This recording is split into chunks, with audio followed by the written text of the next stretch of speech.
My name is Vishnu Sharma and I am going to explain NP hard and NP complete. So before getting into it, here are the algorithms that take polynomial time on the right side and exponential time on the left. So here the our main objective is to reduce time complexity for exponential cases to polynomial cases. So instead of doing them separately, such as 0 1 knapsack separately and trying to figure out sum of subsets separately, we can associate them together and find a common way, so that if one of the problem is solved, all are solved.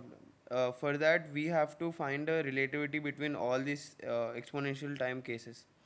So when we are unable to write polynomial exponential time to polynomial time in deterministic way, we will try to write in non-deterministic way.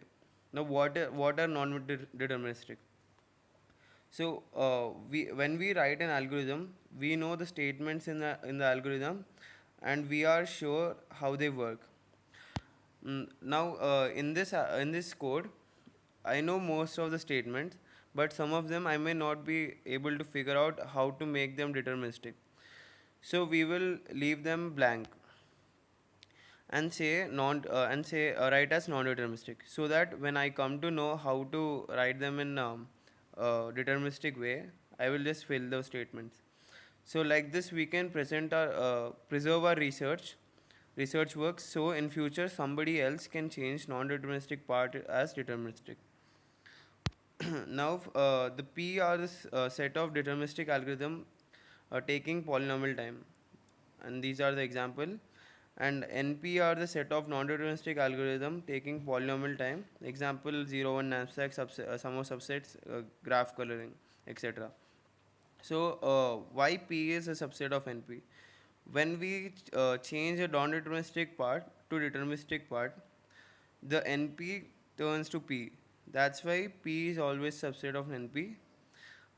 And now uh, so now we have to relate all the exponential time problems on the right. In the right it is shown. We will take this problem, the satisfiability problem, as a base problem, and CNF is a proportional calculus formula.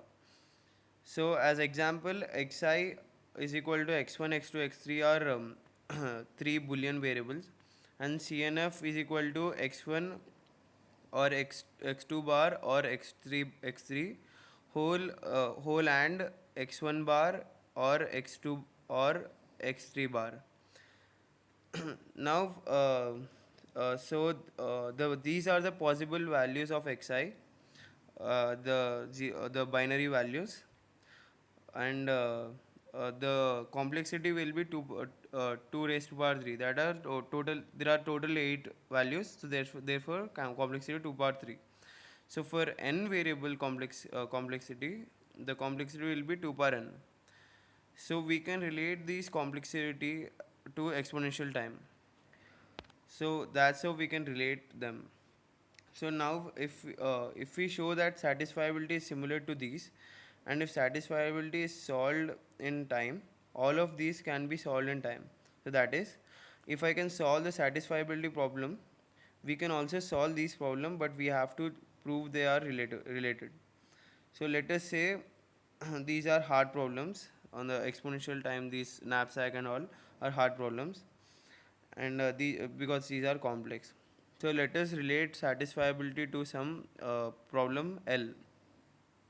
So if the satisfiability is NP hard, then L is also NP hard, and if L reduce to L1, then L1 is also NP hard.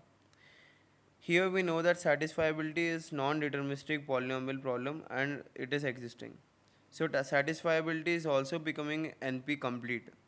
So we know L is NP hard, and if I write a non-deterministic polynomial for this algorithm L, then this is also an NP complete. So if I relate a problem L to satisfiability, it is an NP hard class, and if I also write a non-deterministic polynomial, then it is an NP complete class. Now in this diagram it is shown that uh, NP hard and NP, where the intersection is satisfiability, because it comes under NP hard case, and also it shows a deterministic polynomial. So therefore, it is NP complete. So we have to prove that tomorrow someday NP will be deterministic. So therefore, P is always subset and also equal to NP. And that's it for NP hard and NP complete. Thank you.